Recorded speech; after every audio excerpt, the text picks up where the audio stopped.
again, I'd like to extend a warm welcome to everyone here, students, colleagues, friends, and family, those of you who have traveled near and far, and those of you joining us today who have a sincere and vested interest in the students to my left, as well as an awareness of the outstanding educational opportunities that this school and the community of Sharon provides.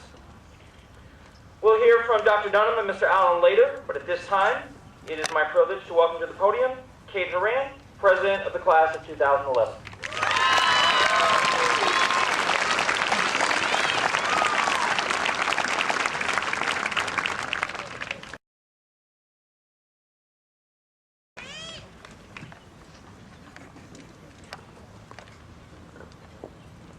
Members of the school committee, Dr. Dunham, Mr. Libano, members of the faculty and staff, honored guests, family, friends, and my fellow classmates.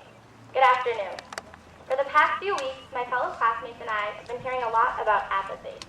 Receiving it from our parents, teachers, and administrators, apathetic has been a choice word when describing our class.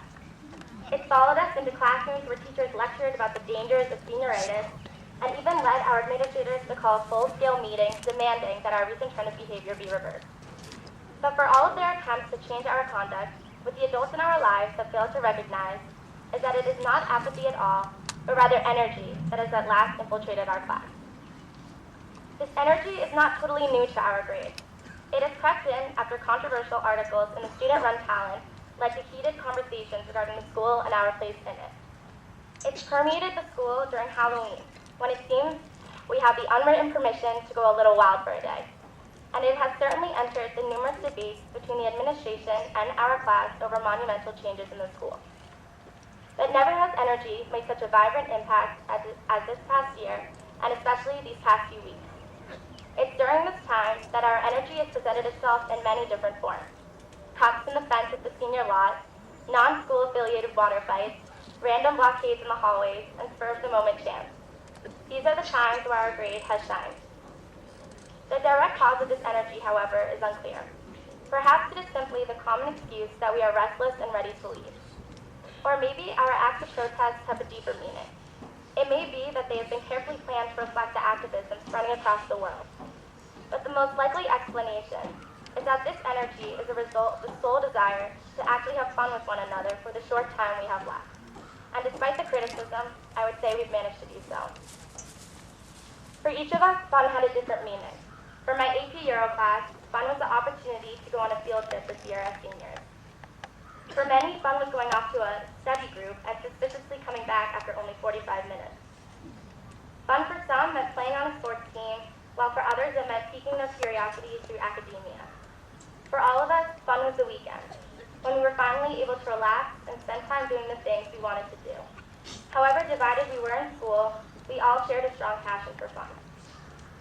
Yet for as much energy we put towards having fun, there was a stronger motive for our grade to unite and put our vivacity to greater use. Since our entrance into Sharon High School, our grade has had to endure many significant adjustments. But rather than mindlessly rebelling, we used our energy to implement positive change. With the help of our class, the coveted Eagle Block was put into effect, which gave each and every one of us the opportunity to get work done, relax, and visit with teachers every single day. It was the inspirational writing of the Talent that abolished the practice of using ineffective bathroom passes and instead created the sign-out book. And it was a few of our very own classmates who put together the Race to Nowhere event, where all members of the Sharon community were invited to watch an important documentary concerning the future of America's educational system and participate in an open discussion afterwards.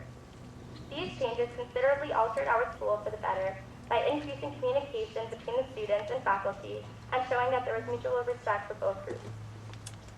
So as we look back on our educational experience in Sharon, let's try not to focus on the stretch of days, weeks, and months where we felt lifeless.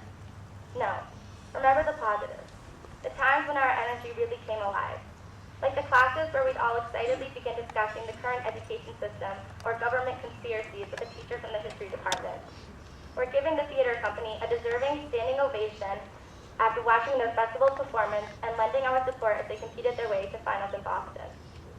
Think of the many legacies we've left, like reviving the Mr. SHS pageant or getting Miss Georgie back to stay.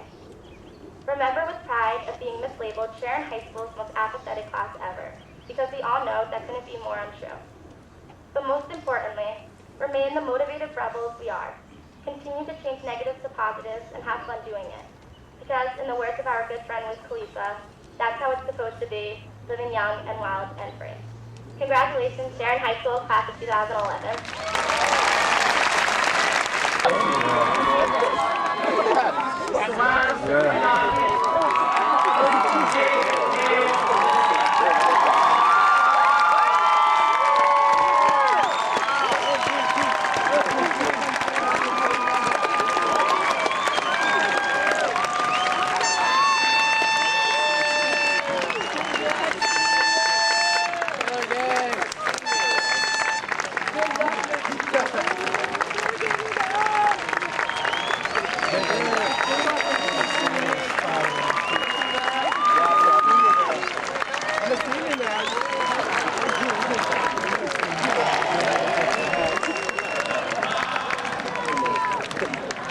Alright, if I can ask the audience to bear with me as I Cate Horan Sharon, face your classmates. Absent, turn their tassels. Ladies and gentlemen, the Sharon High School class of 2011.